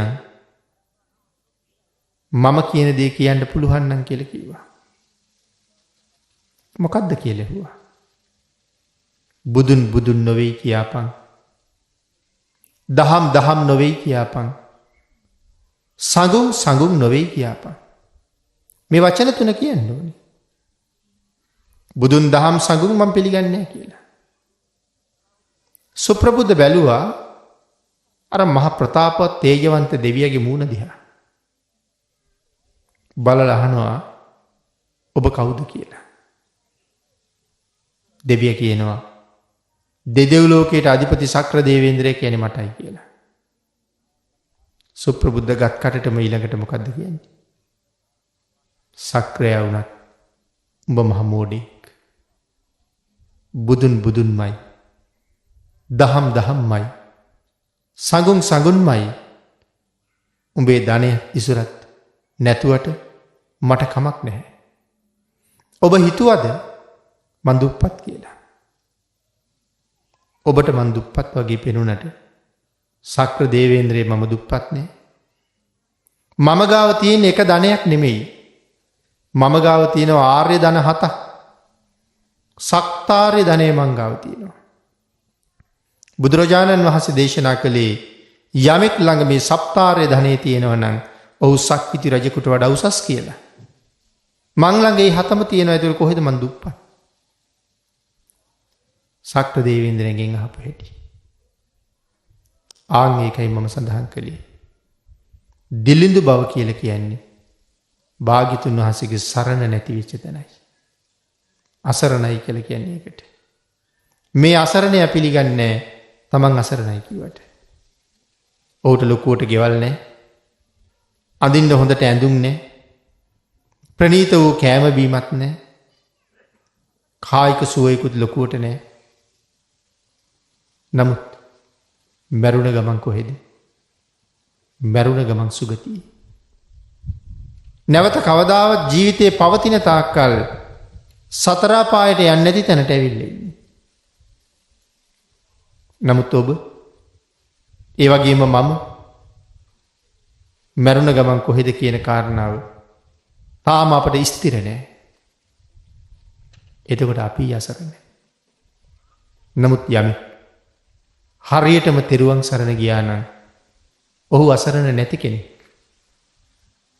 යම් කෙනෙක් සෝවාන් වුණා නම් නිවන් දකින්නතුරු ආයේ කවදාවත් නිරේට නොයන බව ධර්මයෙන් අපි හොඳටම දන්නවා. හැබැයි අපේ බුදුරජාණන් වහන්සේ අපිටත් මගක් කියලා දුන්නා. සෝවාන් වෙන්න බැරි වුණත් අපායෙන් මිදෙන ක්‍රමයක් තියෙනවා කියලා. සෝවාන් වෙන්න බැරි වුණත් අනිවාර්යෙන් අපායෙන් මිදෙන ක්‍රමය මොකද්ද? බුදුන් සරණ යෑම. මම මුලින් මතක් කළා කොච්චර අමාරුද? නමුත් හරියටම සරණ ගියොත් කොච්චර ශ්‍රේෂ්ඨද? මතක තියාගන්න ඕනේ. ආන් එහෙම හරියටම භාග්‍යතුන් වහන්සේ සරණ ගියපු පිරිසකට තමයි මේ ලෝකේ බෞද්ධ කියලා කියන්නේ. එවන් බෞද්ධයෙක් බවට පත් වෙන්න මොන තරම් සංසාරේ පින් කරන්න ඕනේද? මම පෙර දේශනාවල් වල නිතර කියපු කතාවක්. ඇමරිකාව ජපානයේ මේ වගේ රටක ජනාධිපති කෙනෙක් වෙන්න ලාභය ලැබනවට වඩා ලංකාව වගේ රටක සම්මා දිට්ඨිකව යාචකයෙක් බවට පත් වෙන්න ඊට වඩා පින් කරන්න ඕනේ කියලා. මොකද කොච්චර සැප වින්දත් ඔවුන් මරණයත් එක්ක අනිවාර්යෙන් නිරේට බව දන්නවා. නමුත් මේ රටේ යාචකයෙක් වෙලා හරි ඉපදිලා හරියට තුනුරුවන් සරණ යන්න පුළුවන් වුණොත් මරණයත් එක්ක සුගතියි. ඒ තරම් වටිනවා මේ වාගේ පුණ්‍යවන්ත රටක ලබන සම්මාදිට්ඨික ජීවිතේ. එමන අපි කතා කර කර හිටියේ ඔබේ කුසට එන දරුවා දැන් කොයිතරම් වාසනාවන්තද කියලා ඔබට වැටහෙනවා. මිත්‍යා ලබ්ධියක් වැළඳ නොගෙන හරියට මව්පියෝ මග කීවොත් සම්මා දිට්ඨිය තුළ ඉදිරියෙන් ඉදිරියට යන්න පුළුවන් සසර පින් ඇති වාසනාවන්තයෙක් නෙමේද කුසට ඇවිල්ලා ඉන්නේ. ඔහුට හරියට පාර කීවොත් සමහර වෙලට මාර්ගඵලලාභියෙක් වෙන්නත් පුළුවන්. සදහටම සංසාරේ කෙරවල කරන්න තරම් පින් ඇති කෙනෙක් වෙන්නත් පුළුවන්. එතකොට භාග්‍යතුන් වහන්සේ දේශනා කළේ ගාමිනී පරම්පරා ගණනාවක් සතුටු කරවලා මේ ලෝකෙ ඉපදිච්ච අයට කල්යාණ මිත්‍රයෝ මුණ ගැහුනේ නැත්තම් ඔවුනුත් නිරේ කියලා. එහෙනම් ඔබ ඉපදුනෙත් එහෙමයි. මම ඉපදුනෙත් එහෙමයි. අපි හැමෝම පරම්පරා ගණන සතුටු කරවලා මේ ලෝකෙට ආපු අය. නමුත් මෙහෙන් යනකොට පරම්පරා ගණනකට අඬන්න හැටියක් නැහැ. ගියේ කොහෙද කියලා වුන් නොදන්න නිසා. ඒ නිසා අපි ගාව උපදින අයට හරියට නිවැරදිව මඟ කියලා දෙන්න ඕනේ. අපේ බුදුරජාණන් වහන්සේ මව්පියන්ගෙන් දරුවන්ට ඉෂ්ට වෙන්න ඕන යුතුයකම් 5ක් දේශනා කළා සිංහලෝවාද සූත්‍රයේ. මං හිතන්නේ හුඟක් මව්පියෝ වත්මන් අලුත් මව්පියෝ ඒ යුතුයකම් 5 දන්නේ නැහැ කියලා. අපේ වැඩිහිටි මව්පියෝ ඒ යුතුයකම් දන්නවා ඇති. නමුත් හුඟක් දෙනා අතින් යුතුයකම් සම්පූර්ණ වෙලා නැතුව ඇති කියලා හිතෙනවා. මොනවද මේ යුතුයකම් 5? පළවෙනි එක පාපානිවාරෙන්ති. මව්පියන්ගෙන් ඉෂ්ට විය යුතු දෙවෙනි යුතුයකම කල්යාණේ නිවේසෙන්ති. මව්පියන් කළ යුතු තුන්වෙනි යුතුයකම සිප්පන් සික්ඛාපෙන්ති. හතරවෙනි යුතුයකම දායජ්ජන් නීයා දෙස්සාන. අවසානට සඳහන් කළේ සුදුසු කුලයකින් ආවාහ විවාහ කරලා දෙන්න ඕනේ. පවෙන් වළක්වන්න ඕනේ. කල්යාණ මිත්‍රයන් ඇසුරු කරවන්න ඕනේ. හොඳට උගන්වන්න ඕනේ. දායාද සමසේ බෙදන්න ඕනේ. ආවාහ විවාහ කරලා දෙන්න ඕනේ. මේ තමයි යුතුයකම් ටික. පළවෙනි එක ක්‍රියාත්මකයි වගේ පේනවද? දෙවෙනි එක ක්‍රියාත්මකයි වගේ පේනවද? තුන්වෙනි එක ක්‍රියාත්මකයි. ඕනෑවටත් වඩා. හොඳට උගන්වන්න තියෙන පුදුම තරගයක්.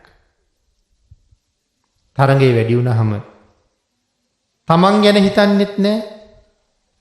දරුවා ගැන හිතන්නෙත් නැහැ. දහම ගැන හිතන්නෙත් නැහැ. සසරට බයත් නැහැ. තරඟයත් එක තණ්හාව වැඩි වෙලා. ආංගික හින්දා හොඳ පාසලකට ඇතුළු කරලා උගන්වන්න උවමනාව තියෙනවා. හැබැයි ඒ පාසලට දරුවා ඇතුළු කරන්න තරම් දරුවට සුදුසුකමක් නැත්තම් අල්ලසක් දෙන්න උත්සාහ කරනවා. ඒ පාසලට ඇතුළු කරගන්න ප්‍රමාණයේ දුර සීමාවට වඩා ඈතින් නම් අපි ඉන්නේ. බොරු පදිංචියක්, බොරු ලිපිනය අපි හදන්න ඕනේ. වැරදි ලිපි ලේඛන ගොඩක් සකසන්න ඕනේ. ඒ සඳහා වියදම් කරන්නත් ඕනේ. ඒ සඳහා බොරු කියන්නත් ඕනේ. අපි විතරක් බොරු කියලා මදින්නේ. ළමයා ලව්වත් බොරු කියවන්න ඕනේ. ඒ වැරදි ලිපිනේ පවා ළමයාට කියලා දෙන්නත් ඕනේ. එතකොට දැන් පේනවද මේ තුන්වෙනි යුතුයකම කරන්න කොයිතරම් උනන්දුද කියලා? තමන් නිරේට යන බව පවා අමතක කරලා තුන්වෙනි යුතුයකමට මහන්සි වෙනවා. හැබැයි එහෙම මහන්සි වෙන අය මේගොල්ලෝ පවෙන් වළක්වන්න කො මහන්සි වෙනවා. කල්යාණ මිත්‍රයෝ හොයලා දෙන්නේ කො මහන්සි වෙනවා. එතකොට දරුවන්ට කල්යාණ මිත්‍රයෝ හම්බෙලා තියෙනවා. මේ පොඩි ප්‍රමාණයක් සඳහන් කළේ. තව මේ වගේ දේවල් කොච්චර තියෙනවද? අසල් වැසියොත් එක්ක මව්පියෝ අමනාපයි.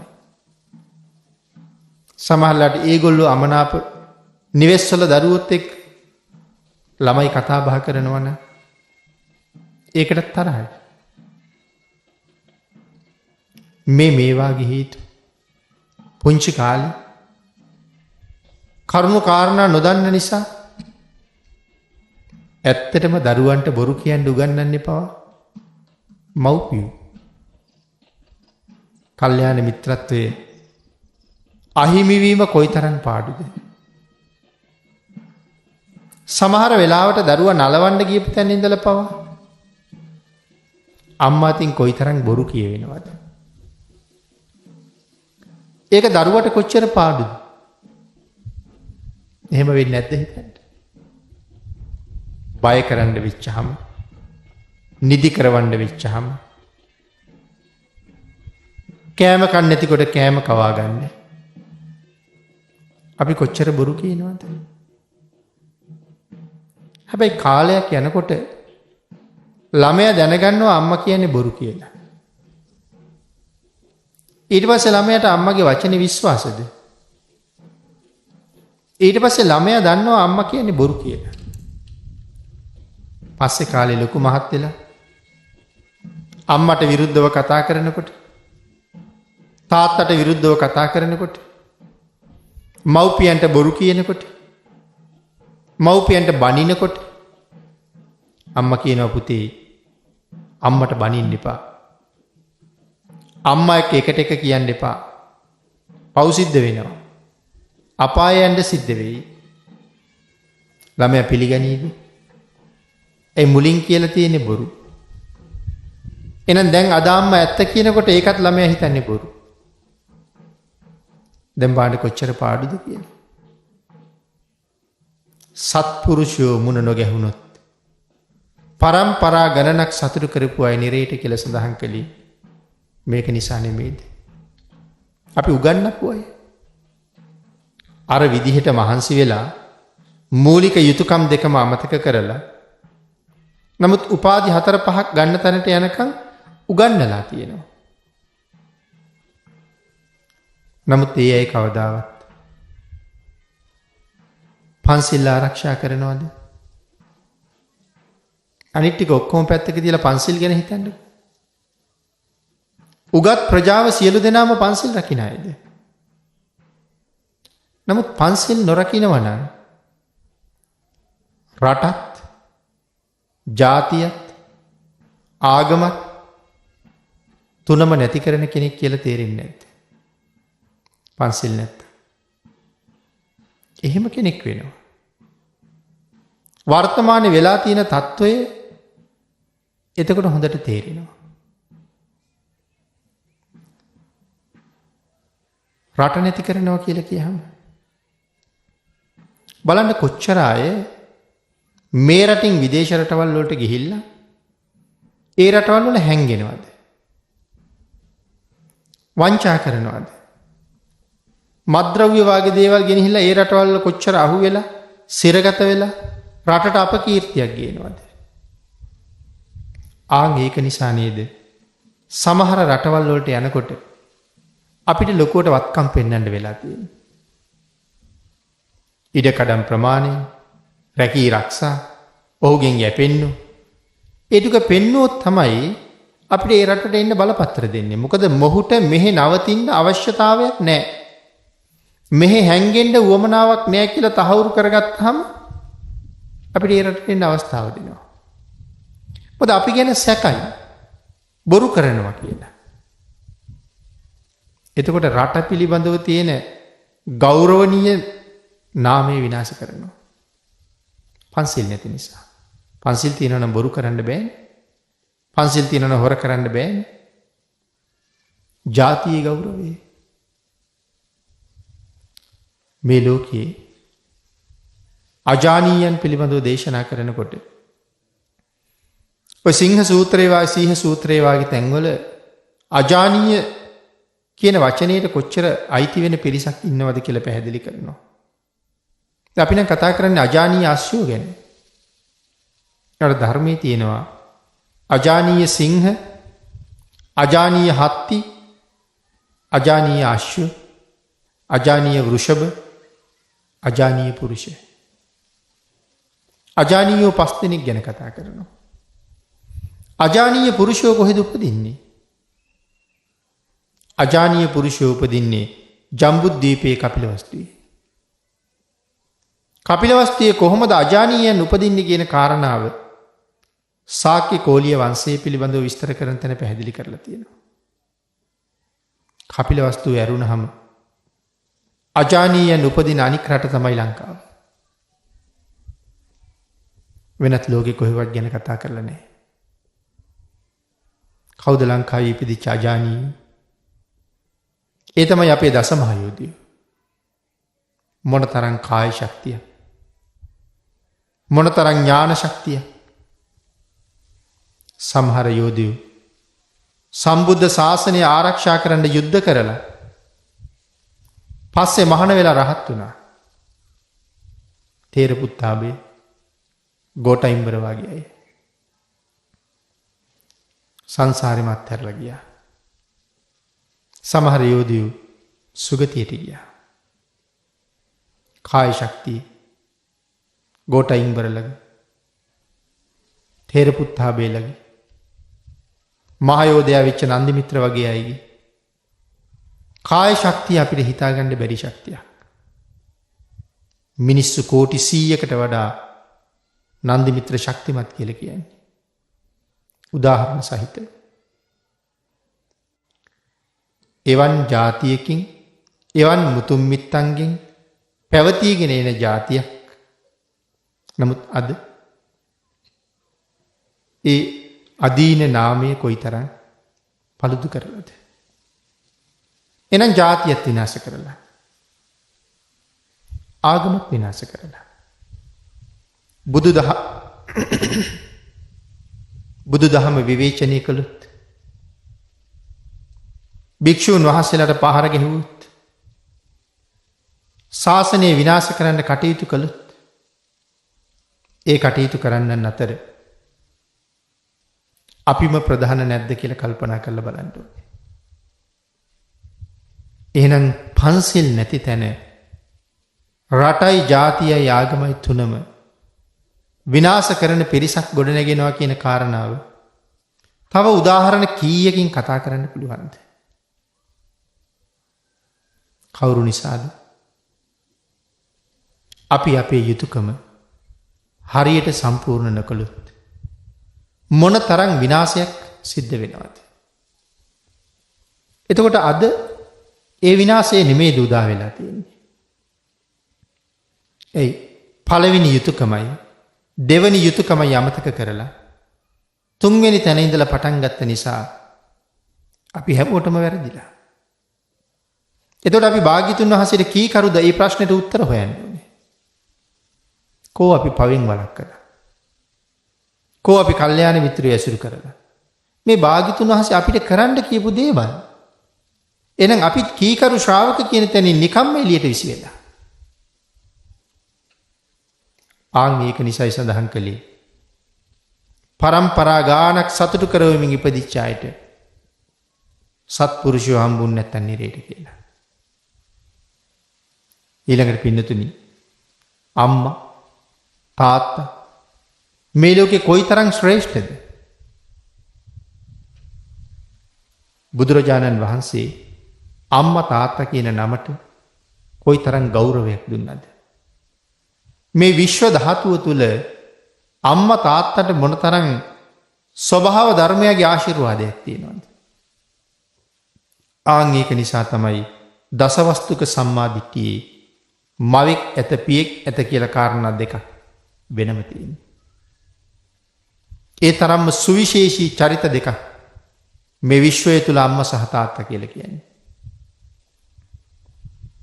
ධර්මයක තැනක සඳහන් කළා අම්මා හඳුන්වන්න නමක් අම්මා තාත්තට මහා බ්‍රහ්ම කියලා. හැබැයි දෙමව්පියෝ තමන්ගේ යුතුයකම දරුවා වෙනුවෙන් හරියට කළේ නැත්තම් ඒ මව්පියෝ දෙපළ එකතු වෙලා මේ රටට හදලා තියෙන්නේ සම්පතක් නෙමෙයි. ඔවුන් මේ රටට හදලා තියෙන්නේ හැබැවින්ම පිළලයක්. ඔවුන් හදාපු දරුවගේ සමස්ත සමාජයටම වෙලා තියෙන්නේ කරදරයක්. එවන් මව හැතිරියක් කියලා කියලා තියෙන්නේ. ධර්මයේ ඇය ගැන සඳහන් කළේ ඇය හැතිරියක්. ඔහු හතුරෙක්. ඒ අම්මයි තාත්තයි හැතිරියක් සහ හතුරෙක් කියලා කියලා තියෙන්නේ. ඇයි ඔවුන් ගුණධර්ම නැතුව හදාපු දරුවෝ නිසා රටේ ජීවත් වෙන අනික් අයට මොන තරම් හිරිහැරයක්ද? ඒකට එවන් අය අගය කරන්නේ නැහැ. මූලික කාරණාව පූර්ණේ කරපු නැති හින්දා. මේ වාගේ කරුණු රැසක් මේ සූත්‍රයත් එක්ක සාකච්ඡා කරන්න පුළුවන්. අපේ බුදුරජාණන් වහන්සේ අසි බද්ධක ගාමිනීට සඳහන් කළා ගාමිනී දස අකුසල් වලින් යුක්තයි නම් යමෙකුගේ ජීවිතේ කවදාවත් ඔහු සුගතියට ගෙනියන්න බෑ කියලා. පින්නතින් හිතන්න. කෙනෙක් වයෝවෘද්ධයි. කෙනෙක් අසනීපයි. ඔහු සුවපත් කරවන්න ආශිර්වාද කරන්න අපි කොච්චර දේවල් කරනවද? බෝධි පූජා පවත්වනවා. දන් දීලා පින් අනුමෝදන් කරනවා. ධර්ම දේශනා සිද්ධ කරනවා. තවත් නොයෙක් පින්කම් කර කර අපි ආශිර්වාද කරනවා. නමුත් ඒ පුද්ගලයා ජීවත් වෙච්ච කාලේ අර පන්සිල් වලට අනුව දස අකුසල් වලින් වැළකීලා ජීවත් වුණාද කියලා ටිකක් හිතලා බැලුවොත් අතපය හතර වළංගු මදි වෙලා එක්තැන් වෙලා වැටෙනකම් දස අකුසලයෙන් යුක්තවම නම් ජීවිතය ගෙවුනේ. අපි මේ අනුමෝදන් කරන පින් සහ කරන ආශිර්වාද ඔහු කරා ගමන් කරයිද කියන කාරණාව පිළිබඳව සැකයක් නැද්ද? ඒ කළු ගලක් ගෙනහිල්ලා වතුරට දාලා ගොඩට එන්න කියලා අඬ ගැහුවට කළු ගල කොච්චරවත් ගොඩ එන්නේ නැහැ. ජීවිත කාලයක් මොහු දස කුසලයෙන් යුක්තවම නම් ජීවත් වුණේ. ඔහු ගොඩ ගන්න අපි උත්සාහ කළාට පුළුවන් ද කියන කාරණාව ගැන ආපහු හිතන්න සිද්ධ වෙනවා. ඊළඟට භාග්‍යතුන් වහන්සේ දේශනා කළා ගාමිනී යම් කෙනෙක් මේ ලෝකේ ජීවත් වෙනකොට ප්‍රාණඝාතයෙන් වැළකුණා නම්, හොරකමින් වැළකුණා නම්, වැරදි කාමසේවනයෙන් මුසාවාදයෙන් වැළකුණා නම්, වචනයෙන් කරන වැරදි 4න් නැත්නම් ඉතුරු වැරදි 3න්, හිතින් කරන වැරදි 3න් ආදී දස අකුසලයෙන් වැළකීලා ජීවත් වුණා නම් ඔහු මේ ලෝකේ කොයිතරම් ශ්‍රේෂ්ඨද? දස අකුසල් නොකර ජීවත් වුණ කෙනා මේ ලෝකේ කොච්චර ශ්‍රේෂ්ඨද? පින්නතිනි හිතලා බලන්න. ප්‍රාණඝාතයෙන් වළකින එකම මේ ලෝකේ මොනතරම් ආනිසංසදායකද කියලා. හොඳම උදාහරණය මහබෝසතාණන් වහන්සේ. සිද්ධාර්ථ නමින් අන්තිම ආත්ම භාවය උපදිනකොට දෙවියෙකුට බ්‍රහ්මයෙකුට මාරයෙකුටවත් මහා බෝසතාණන් වහන්සේට අනතුරක් කරන්න නම් පුළුවන්කමක් ඇත්තෙම නැහැ. සඳහන් කළේ මදුරුවෙකුටවත් සිද්ධාර්ථ කුමාරයන් වහන්සේගේ හම සිදුරු කරන්න බෑ කියලා. ඒ කියන්නේ ඒ තරම් රළු හමක්ද තියෙන්නේ. ඔබට මට වඩා ඊටාම මෘදු හම. ඇයි එහෙනම් මදුරුවෙකුටවත් සිදුරු කරන්න බැරි? ඒ තරම්වත් කර්මයක් මේ වෙනකොට නැති නිසා. විපාක දුන්න සමහර කර්ම තියෙනවා. ඒ තරම්ම ප්‍රාණඝාතයෙන් වැළකුණ නිසා. ලෞතර බුද්ධත්වයේ වෙනුවෙන් ජය මහ බෝධීන් වහන්සේ ළඟ වැඩ ඉන්න වෙලාවේ මේ සක්වලේ මාරයා තවත් සක්වලවල් 10ක මාරයොත් අනගහගෙන තමයි වජ්‍රාසනය ඔබට අයිති නෑ මගේ කියලා කියන්නේ. දස බිම්බරක් මාර සෙනග කියලානේ අපි කියන්නේ. ඇයි මේ දස බිම්බරක් කියලා කියන්නේ? සඳහන් කරලා තියෙන්නේ මේ බිම වගේ බර 10ක් කියලා. දස බිම්බරක් කියලා සඳහන් කළේ ඒකයි. එවන් මාරසෙනකට පුළුවන් වුණාද බෝසතාණන් වහන්සේ ආසනෙ නැගිට්ටවන්න?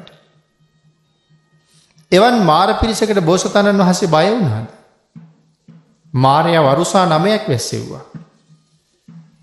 නමුත් ඒ සියලුම අලු, අඟුරු, වැලි, මඩ, පර්වත මේ සියල්ලම මල් බවට පත් වුණා මිසක් ඒ කිසිම ආයුධයකට බෝසතාණන් වහන්සේ ළඟට ඇවිල්ලා හිරිහැරයක් කරන්න තරම් සසර කරගත්ත කර්මයක් නැහැ. දෙයින් මේ ආයුධ වලට, අඟුරු වලට, ගල් වලට, වැලි වලට වෙන්න දෙයක් නැහැ. ඒ නිසා මල් බවට පත් වෙවි ළඟට වැටුණා. පුරාගත් පාරමිතා තමන් වහන්සේව ආරක්ෂා කරන බව හොඳට දැනගෙන හිටියා. මාර සේනාව කොයිතරම් කරදර කරන්න ආවත් සියලුම දෙවිවරු බෝසතාණන් වහන්සේ අතහැරලා ඒ වෙනකොටත් පලා ගිහිල්ලා තිබුණත් නිර්භයව වැඩ හිටියා. මේ තරම් සංසාරේ මම පුරාගත්ත පාරමිතා හරියට යෝධයෝ 10 දෙනෙක් වගේ. මහා බෝසතාණන් වහන්සේ කල්පනා කළේ මාරයාගේ පිරිස කොයිතරම් ලොකු වුණත් මාපිරු පාරමිතා නැමැති ගිනිහුල ළඟ ඔවුන් සියලු දෙනා මට පළඟැටියන් විතරයි කියලා. ඒ තරම් ශක්තියක් අරගත්තේ මේ උතුම් සිල් ගුණ පෝෂණය කරපු නිසා. දේශනා කළා එහෙනම් පින්නතුනි මේ සිල් පද වලින් යුක්ත වෙන එක නිවන් දකින්නතුරු මේ සසරට කොයි තරම්නම් ශක්තියක්ද. භාග්‍යතුන් වහන්සේ දේශනා කළා ගාමිණී තෙල් වර්ග වතුරට දාලා යම් කෙනෙක් ඒ වතුර වල වටේට කැරකි කියනවා අනේ තල තෙල් අනේ ගිතෙල් යට යන්න කියනවා. කළු ගලට අඬ ගැහුව උඩ එන්න කියලා. තෙල් වලට කියනවා යට යන්න කියලා. ගාමිණී තෙල් යට යනවද කියලා ඇහුවා. ගාමිණී සඳහන් කරනවා නෑ ස්වාමීනි. තෙල් දාලා තිබිච්ච කලගෙඩිය බිඳිලා කටු ටික යට යනවා. කොච්චර යටට ගෙනහිල්ලා කලේ බින්දත් තෙල් ටික උඩ එනවා. මේ ලෝකේ දස අකුසලයෙන් වැළකීලා ජීවත් වුණා නම් යම් කෙනෙක් ඒ ඕනෑම කෙනෙක් ඒ වගේ. මේ ලෝකේ වෙන කාටවත් සිල් රැක්ක ගුණ පුරුපු කෙනා සතර අපායට තල්ලු කරන්න බෑ. කපලා කොටලා ඇනලා මරලා දැම්මත් මරණයත් එක්කම සුගතියේමයි උප්පත්තිය ලබන්නේ. තෙල් තිබුණ කලගෙඩියේ කටු යටට ගුණ පුරුපු පුජ්‍යලයා මරුණහම ඔහුගේ කටු ටික වල යටට යනවා. නමුත් භවගාමී ජීවිතයේ සුගතියට යනවා. ආන් එහෙම ජීවිතයක් පෝෂණය කරන්නයි බුදුරජාණන් වහන්සේ අවවාද කළේ. ගාමිණීට සඳහන් කළා ගාමිණී ස්තෝත්‍ර කියලාවත් යාඥා කරලවත් අකුසල් කරපු පුජ්‍යලයා සුගතියට යවන්න බෑ.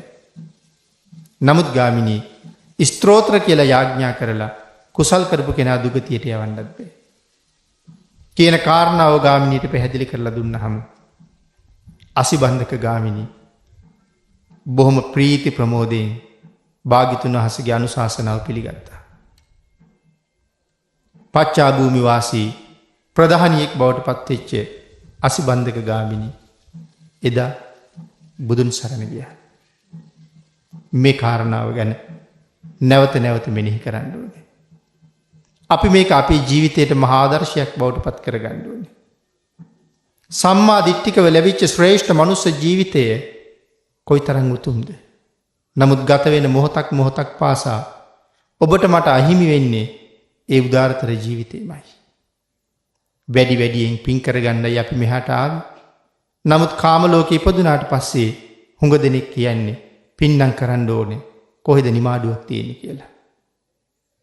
මේ ලෝකේ තමයි නිමාඩුවකට පාර හදාගන්න හොඳම තැන.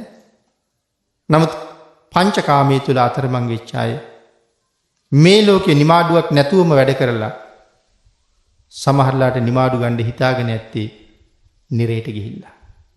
හැබැයි එහෙදි නිමාඩු හම්බෙන්නේ නැහැ. ඒ නිසා නිමාඩුවක් හොයාගෙන යන්න නම් වැඩ කරන්න ඕනේ මෙහෙමයි කියන කාරණාව තේරුම් ගන්න ඕනේ. රත්නත්‍රාය ආශිර්වාදයෙන් නිදුක් නිරෝගී භාවයේ චිරජීවනයේ උදා වේවා. මේ උතුම් ධර්ම දේශනාව සකල ලෝකයා වෙනුවෙන් බෙදා හරින්න කටයුතු කළ ඒ මාධ්‍ය ආයතනයන්ට සම්බන්ධ සියලුම කාර්ය මණ්ඩල වලටත් රත්නත්‍රාය ආශිර්වාදයෙන් නිදුක් නිරෝගී භාවයේ චිරජීවනයේ උදා වේවා. සියලු දෙනාටම ඊ타ම ඉක්මන් භවයක ඊ타මත්ම කෙටි කාලයකින් සැප සහිත ප්‍රතිපදාවකින් උතුම් චතුරාර්ය සත්‍ය ධර්ම අවබෝධයම ලැබේවා කියලා ප්‍රාර්ථනා කරමු.